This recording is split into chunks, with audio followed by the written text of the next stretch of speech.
Let's talk about planning out what to grow in your garden. When you're deciding what to grow in your garden, there's some questions that you need to ask yourself before you begin.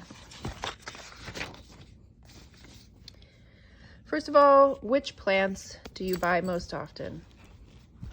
Do you buy a lot of cucumbers and lettuce? Do you buy squash, tomatoes? Make a list of what those are. Then you're going to want to take that list and Google what region you grow in and find out if those plants are things that you're going to be able to grow there. For instance, if you eat a lot of mangoes and avocados, but you live in Virginia like I do, you're not going to be able to grow them here. We just don't have the climate for it.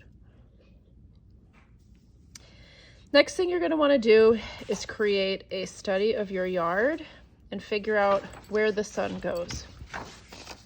This is a basic layout of my backyard. North is this way, which means that the sun is going to travel every day from here to here, roughly. Which means that this area of my yard is going to get a lot of sun, specifically the front side of everything, which you're going to want to consider later. This area over here, while there's a tree right here, when the sun hits that tree, it's going to create a shadow that's going to come over everything.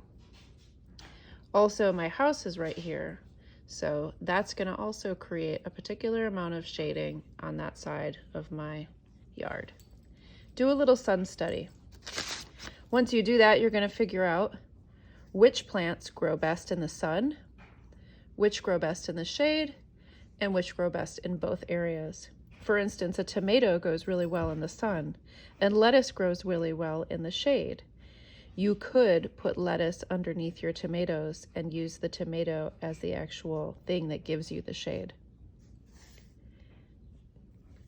Then you're going to want to think about, hey, maybe there's a fun vegetable or plant that you'd like to learn about. Every year I usually choose one vegetable to study. Like one year I did tomatoes, and so I planted 12 tomato plants in various locations in my yard just to see which area they grew the best in. One year I did flowers just because I wanted to learn about growing flowers. And then another question you want to ask yourself is, do you have some area for vertical planting? If you have a small space like I do, you can consider doing vertical planting. For instance, between this bed and this bed, I did a vertical arch, which means I can grow something in this box and this box that will grow up and over this arch, which leaves all of this other space for planting vegetables.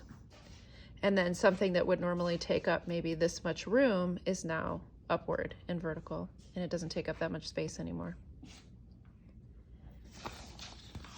The other thing that you want to do is when you're doing this plant study, I usually start out with a really sketchy piece of paper that looks like this, where I figure out where I want to plant something, and then I figure out what all of the companion plants are. So I'll list out my plants and I'll Google what the companion plants are, and also what items you cannot plant with it. For instance, if you're planting cucumbers, make sure there's no mint and no sage in the same box as it.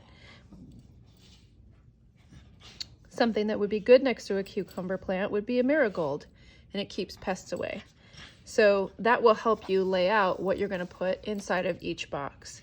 And then you just kind of move around, and it's like a little puzzle, and it gets really messy, but eventually you figure it out and you can study it from here. Once I make my basic diagram, I'm going to do a little bit of a color study with the flowers that I like to border my boxes in. Flowers are a great way to attract pollinators and also to keep pests off of your plants. They either deter the pests or they distract the pets. That's what companion planting is all about. And different flowers are different companions for each vegetable. So I like to do a little study like this so I can kind of figure out where the colors are going to be and where everything is laid out. After I do a basic layout of the entire yard, I can go in and break down each box and label what I'm planting in each box, in each row, when I planted it, and then eventually when I harvest it. Having the little seed packets will tell me where to harvest it or about how many days it takes. And then as I go, I can make notes. What type of soil did I use? How often am I fertilizing? And as time goes on and I follow my guide, it'll tell me when to plant each thing. For instance, this area here is empty because nothing's been planted in it yet because it's not time. Some of those things are still inside my room becoming seedlings. So also when you do this messy study where you're learning about everything you're going to do and working the whole plan out, you can write down when it's time to do these seeds. Sorry about my nails. I've been digging in the dirt. That looks gross.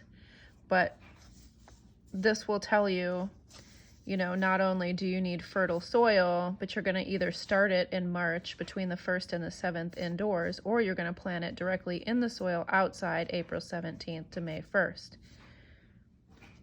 You can make notes. This is a good way to learn everything that you're going to do. So if you have any questions, let me know. Thanks for watching.